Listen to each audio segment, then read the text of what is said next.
Oke, assalamualaikum warahmatullahi wabarakatuh. Saya Kamarudin Aziz dari pelakita.id.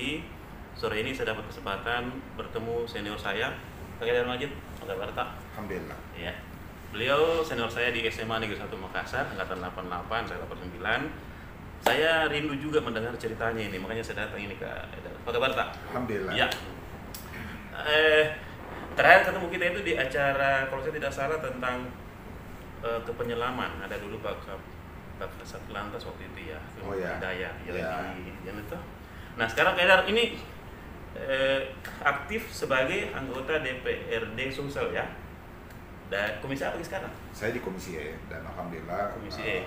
DPD Partai Demokrat Provinsi Sulawesi Selatan mengamanahkan saya juga sekaligus menjadi ketua fraksi Partai Demokrat di Ketua DPRD fraksi. Provinsi Sulawesi Selatan. Sekaligus sekretaris kan ya? Sekaligus Iya. sekretaris. Ya. Haidar ini mau cerita nih ke teman-teman. Ini Iya. follower saya kayaknya sudah ada yang 1.000 ini Haidar. Oh, Jadi alhamdulillah. senang juga kan. Alhamdulillah. Yang saya catat Haidar ini pernah di DPRD Kota Makassar, kemudian ini yang kedua di provinsi. Haidar, apa kiat-kiatnya ini menjadi legislatif yang dicintai, dipilih dan jadi terus gitu? Alhamdulillah 2009 yang lalu Mhm, ketika pertama kali saya nyalek mhm. untuk DPRD Kota Makassar waktu Iya. itu Mhm. daerah pemilihan di Biringkanaya dan Biringkanaya. Taman Rea. Oh, Taman Area. Kemudian 2014-2019 Mhm. saya mengajukan diri menjadi calon anggota DPRD Provinsi Sulawesi Selatan Mhm. untuk daerah pemilihan 2. Demokrat ya. Dapilnya itu Biringkanaya, Tamalan Rea, Panakukang, dan Manggala. Manggala. Mantap. Alhamdulillah Oke. terpilih. Mhm. Kemudian 2019-2024 kembali mengajukan diri menjadi Iya, calon iya, anggota iya. DPRD Provinsi Sulawesi Selatan dan Mhm. alhamdulillah terpilih lagi. Terpilih lagi di dapil yang sama. Di dapil yang sama. Oh, yang sama. Di dapil yang sama. Pertama, dengan tidak membaksud mengcompare Iya. karakteristik pemilih Iya, di iya, iya, Kota iya. Makassar Iya. dengan daerah lain, Mhm. alhamdulillah. Mhm. Pertama, pemilih kita di Kota Makassar itu Mhm. sebagian besar itu pemilih yang tidak pragmatis. Iya, sebagian besar pemilih yang tidak pragmatis. Tidak pragmatis. Oke. Bisa dijelaskan di Mereka lebih melihat pertama kompetensi. terus. Kemudian yang kedua, mereka lebih banyak bisa diajak berdialog. Mhm. Kemudian mereka lebih banyak bisa bernalar apa Iya, yang disampaikan. Bernalar. Dan mereka lebih melihat apa sebenarnya wujud konkret yang bisa diperjuangkan oleh seorang anggota Mhm. DPR atau legislatif. Iya. Kemudian yang kedua, kalau bicara di konteks individu, Mhm. saya selama ini lebih banyak melakukan dan merawat silaturahim sebenarnya. Karena Iya. itu tadi kembali ke konteks pemilih Makassar yang jauh dari Iya. sebagian besar Iya. tidak di konteks Betul, pragmatis betul, itu, betul, sehingga betul. tentu saja mereka lebih melihat bagaimana bisa membangun hubungan secara baik, Iya. kemudian tidak meninggalkan pemilih itu Ya. sendiri. Jadi Iya. saya punya tagline, aku memilih setia. Iya, aku udah setia. Dan itu Iya. saya rawat sejak saya di 2009. Setia itu maksudnya setia dengan pasangan atau ke demokratnya ya? Kalau saya pikir-pikir karena begini, gitu. jadi janji saya kepada pemilih, Iya. kalau pemilihnya setia kepada saya akan jauh lebih setia kepada mereka. Oke. Kan kadang-kadang ada juga sebagian warga masyarakat kita yang trauma dengan pilih-memilih seperti begini ya, karena ketika berkampanye atau bersosialisasi, Iya. rutin mereka mengunjungi warga, bertemu Iya. dengan warga, Iya. bahkan tidak tertutup kemungkinan sampai larut mereka bisa berkomunikasi. Tetapi Iya. sebagian mereka menjadi trauma karena setelah terpilih dia bingung kemana caleg, Tidak pernah pindah. Iya. Iya. Teman-teman sekalian, jadi begini, saya termasuk followernya Kak Haidar ini di Instagram, dan saya tuh senang sekali kalau buka puasa waktu itu atau sahur anak kita kasih ini, Iya. kemudian bapak Iya. dekat sekali lagi bapak Lalu yang saya ingin menjawab meminta tanggapan Kak. Jadi begini, saya itu termasuk menganggap kita itu jaringan Unhasta itu yang sangat aktif membantu kita. Mungkin saya keliru ya. Teman-teman TE itu teman-teman saya juga. Mungkin ada kayak siapa lah, mungkin Mati atau siapa begitu kan. Isa Rahman. Nah, Isa Rahman. Mereka mereka seberapa dekat kita dengan mereka itu sebagai alumni Unhas dan apa yang mereka kontribusikan? Kan dulu di zaman kita mahasiswa dan saya kira hampir semua teman-teman mengalami itu. Dulu itu kan kita jarang pulang di rumah, lebih banyak di kampus. Jarpuldi. Iya. Aktivis topik ceritanya toh. Oke. Cari tempat nongkrong begitu, nongkrongnya bukan berjam-jam, berhari-hari. Nah ternyata dari situ timbul semacam ikatan emosional, ikatan batin yang luar biasa di antara kita, dan itu berlanjut sampai sekarang. Jadi teman-teman saya khususnya di HI itu hubungan internasional, itu yang banyak berkontribusi memberi perspektif kepada saya tentang apa langkah-langkah yang bisa kita lakukan. Mereka tidak terlibat secara praktis dalam rangka mencari suara atau apa segala macam, tetapi mereka menginput saya. Kan biasanya ada beberapa teman-teman caleg yang mesti ngambil tim survei, mencari tahu, jajak pendapat. Tetapi alhamdulillah teman-teman saya ini bisa melakukan itu tanpa harus melakukan itu semua. Jadi model teropongnya itu model memprediksi begitu. Mereka lebih akrab memanggil saya kakak begitu. Kak, ini di sini kelihatannya kita harus melakukan ini. Dan di sini kita sudah optimal, tetapi perlu di ini. Kira-kira seperti begitu. Dan alhamdulillah itu luar biasa efektif.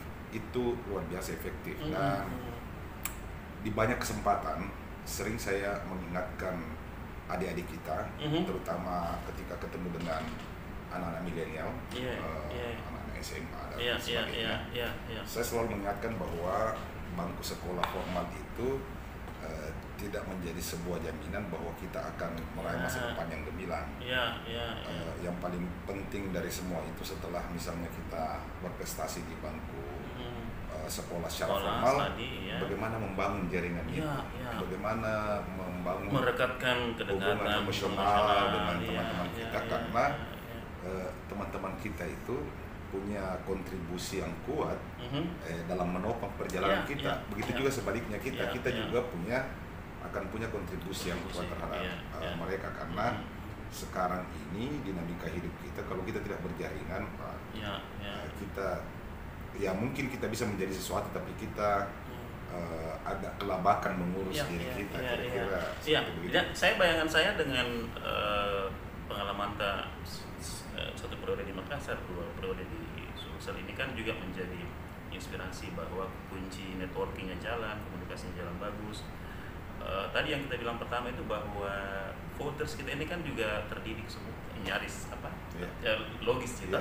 Nah, itu saya pikir relevan dengan jejaring kita tadi bahwa ada yang bekerja untuk itu. Nah ini Kak Aidari, cara ini kalau kayak gini bicara itu di forum juga begitu Kak? Maksudnya? Di DPRD kalau ada rapat atau sidang gini soal style tak gitu. Gitu. Yeah. Tidak garang. Garang juga. Tidak Ji. Karena sebenarnya kan intonasi tidak perlu keras untuk menyampaikan sesuatu yang keras kan begitu. Tidak harus tidak harus begitu. Kadang-kadang kan juga ada orang yang berintonasi keras tapi kedengarannya kosong, yang dia sampaikan sekedar melabrak meja atau sekedar memukul meja kan. Tidak menjamin bahwa apa yang disampaikan itu substantif untuk bisa ditangkap kan. Teman-teman sekalian tidak harus garang dalam pengertian mengambil cara-cara yang ekstrim gitu ya. Nah, namanya juga orang terdidik dia. Oke, Kak Edar, ini saya ingin memberikan kesempatan kepada teman-teman juga untuk mengetahui latar belakang Anda. Pertama, kita SD SMP di? Saya SD Pembangunan 1 Bawah Karang. Makassar. SMP Negeri 6. Makassar juga. Terus masuk di SMA Negeri 1. Jadi kemudian masuk ke bukan tinggal di bawah nih, maksudnya relasi Makassar Maros bukan ya? Ada Maros. Bapak saya orang Maros. Okay. Bapak saya orang Maros, tapi saya lahir besar di Makassar. Masa kecil di Makassar. Saya lahir besar di Macini. Nah, sedikit saya sampaikan begini. Iya. Saya kembali ke urusan silaturahim tadi. Saya ini dilahirkan besar di Macini. Bapak saya itu penjual ikan. Oh, Pabarjugu. Oke. Ini juga selalu saya support kepada adik-adik kita bahwa kalau kita mau berusaha, kemudian kita didoakan oleh kedua orang tua kita, kemudian kita berjaringan dengan baik, insya Allah hasilnya gemilang. Ya, karena begini, dulu itu saya kecil-kecil Pak, orang tua saya itu berupaya mengisolasi saya dalam tanda petik. Isolasi, dikurung. Mengisolasi dari pergaulan di sekitar lingkungan saya. Anda bisa bayangkan di tahun 70-an Macini seperti apa. Itu yang pertama. Kemudian yang kedua, orang tua saya itu utamanya bapak saya, dia larang itu kita ke pelelangan Pak. Pelelangan Poter atau mana? Rajawali. Rajawali. Dia larang kita ke sana. Kenapa? Karena pertama dia tidak mau kita melihat banyak uang di situ beredar. Karena khawatir dia kalau terlalu cepat kita kenal uang, sekolah bisa kita abaikan. Yang kedua. Kemudian yang ketiga, ya di pelelangan itu kan semua kalimat-kalimat yang kadang-kadang belum bisa didengar oleh anak kecil seperti saya, itu terdengar. Itu alasan ketiganya kenapa dia melarang kita. Dan yang keempat, beliau itu tidak mau terlihat bagaimana dia berjerih payah untuk anaknya. Jadi dia protek seperti itu. Kemudian yang kedua, pernah suatu ketika dia bawa saya ke pelabuhan. Pelabuhan kemana? Di Poter atau pelabuhan di Makassar? Pelabuhan Makassar. Makassar ya. Dia kasih lihat orang angkat karung Pak. Jadi dia bilang begini, kalau kau tidak sekolah, begitu nanti. Iya. Pernah juga suatu ketika saya agak malas sekolah waktu itu. Dan waktu itu saya dapat peringatan dari sekolah dari SMA 1. Iya. Dia kasih bangun saya tengah malam, dia kasih dulu seperti ini. Kemudian dia bilang begini Pak, kalau gara-gara ini rokokku saya tidak bisa bayar uang sekolah. Iya. Oh malih. Maka saya akan berhenti merokok, yang penting saya bisa bayar uang sekolah. Saya pulang ke Ramatullah di bulan Oktober. Iya Bang. Itu yang membuat saya sangat kehilangan. Betul.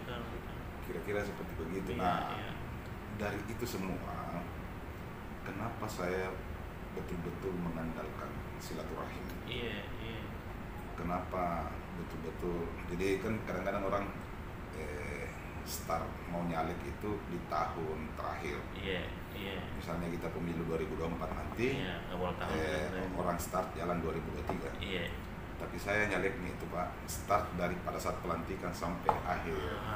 Intas kita bangun komunikasi. Terutama saya memanfaatkan itu di hari libur di Sabtu Minggu. Jadi kadang-kadang itu teman-teman menganggap itu lucu-lucuan. Gimana gini kakak? Saya bilang dicek di dapil.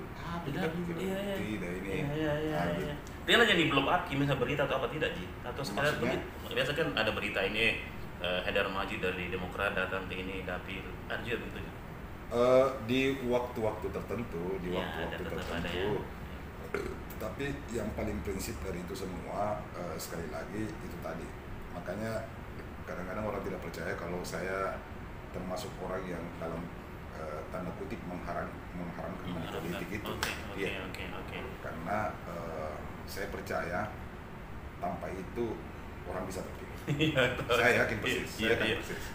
Ketika misalnya warga masyarakat kita paham betul bahwa di setiap persoalan atau apapun yang mereka hadapi, setidaknya kita hadir. Betul. Setidaknya kita hadir itu ditulis bold, underline. Setidaknya setidaknya kita hadir karena mereka juga paham bahwa sebagai seorang legislator itu tidak mungkin bisa menyelesaikan persoalan secara utuh. Tetapi yang dia soal di mana Ki? Kenapa tidak ada Ki pada saat saya gini? Jadi seperti misalnya kemarin ketika sebagian warga kita sedang dilanda musibah gitu ya. Itu di banjir segala macam. Kan tidak serta-merta bisa kita selesaikan persoalan mereka. Tetapi pertanyaannya, kita hadir nggak di situ? Dan alhamdulillah saya datang Ki. Dari mana itu Kak? Manggala, dirikannya. Sebagian Tamalan ya. Gitu. Kak Edar, ini saya pertama terima kasih banyak lah ya dengan informasinya, ini sangat menyentuh dan bisa menjadi inspirasi juga buat kami ini bagaimana relasi kita dengan warga, dengan keluarga juga. Nah terakhir ini kan sudah ketiga nih Makassar 2 kali di provinsi. Apa yang kita rencanakan saat ini? 2024 sudah semakin dekat. Mau jadi apa nanti nih? Bupati Maros atau Wali Kota Makassar? Alhamdulillah DPD Partai Demokrat Provinsi Sulawesi Selatan yang dinakodai oleh Pak Nimatullah. Insya Allah masih memberi kepercayaan kepada saya untuk kembali menjadi calon anggota DPRD Provinsi Sulawesi Selatan. Masih berharap di provinsi ya? Di daerah pemilihan yang sama karena ya ini tentu menjadi tanggung jawab kami di partai. Kalau bicara di konteks partainya ya, mudah-mudahan insya Allah Partai Demokrat di DPRD Provinsi Sulawesi Selatan bisa kembali mengukir sejarah yang baik. Kalau hari ini misalnya kita alhamdulillah dapat 10 kursi, mudah-mudahan insya Allah ke depannya di tahun 2024 setidaknya semua daerah pemilihan bisa ada 1 orang anggota DPR dan mudah-mudahan bisa malah 24 berarti 11 mudah-mudahan ada juga daerah pemilihan yang katakanlah bisa mendapat lebih dari 1 kursi dan tentu ini amanah saya jaga betul dan mudah-mudahan insya Allah doakan saya doakan teman-teman di Partai Demokrat dan doakan saya Pak ini kan kemarin baru reses. Saya di sambutan penutup saya juga menyampaikan kepada warga masyarakat doakan semua caleg. Karena ini kan ada tiba-tiba berita yang menghentak kita Pak. Rumah sakit Dadi menyiapkan bangsal khusus untuk caleg gagal. Ada. Jadi saya bilang doakan seluruh caleg kita, mudah-mudahan insya Allah tidak ada satupun caleg kita yang berhubungan dengan bangsal itu. Kenapa? Karena saya selalu beranggapan Pak bahwa orang yang mau jadi caleg itu adalah orang yang terpanggil untuk mengabdi, orang yang terpanggil untuk mengabdi. Nah caranya saya bilang supaya tidak ada satupun caleg kita yang bisa sampai ke bangsal itu, tentu warga masyarakat juga harus membiasakan diri untuk tidak serta-merta menjanjikan suara kepada calegnya karena sebenarnya caleg itu bisa frustasi sampai depresi karena apa yang dia hitung tidak sesuai dengan apa yang dia ekspektasi dapat, dan ekspektasinya karena kan kadang-kadang kalau ada caleg ke lorong atau ke wilayah manapun begitu ya, dia tanya itu warga, siapa yang mau pilih saya, semua angkat tangan Pak. Nah hitung 50 sekalinya hari H, 2 mami yang sisa. Jadi itu sebenarnya membuat calegnya terpukul.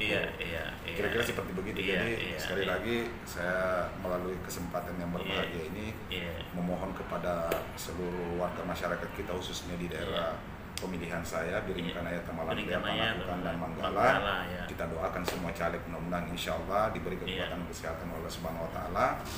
Dan tidak ada satupun yang berhubungan dengan bangsa itu tadi. Karena sekali lagi tujuan mereka mulia, mereka mau mengabdi kepada warga masyarakat. Kak Edar, terima kasih banyak. Ini teman-teman sekalian, saya punya banyak relasi dengan teman-teman di Demokrat terus terang. Saya juga senang karena banyak dari mereka juga teman diskusi yang baik dan bahkan menjadi ketua DPRD. Ada Sele, ada Januar itu. Di Januar saya kira teman-teman yang sangat enak. Namanya urusan menyelam itu beliau. Masih banyak lagi sekali lagi Kak Edar. Kurang sukses. Bye. Oh iya. Iya, ini nama kartu.